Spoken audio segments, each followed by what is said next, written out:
गुलवाल चाहे कितना भी क्यों ना मिले, हम उसको बैग में भर भर के रखेंगे। पता नहीं उस समय हम गुलवाल को इतना ज्यादा पसंद क्यों करते थे।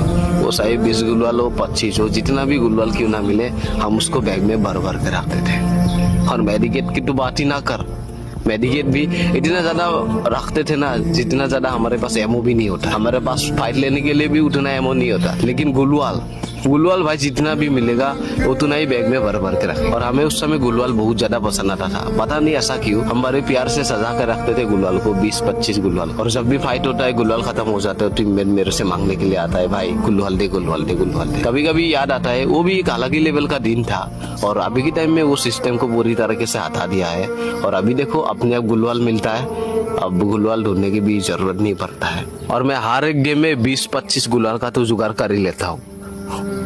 और वैसे आप लोग भी कमेंट करके बताना कि आप लोग ऐसा करते थे या नहीं।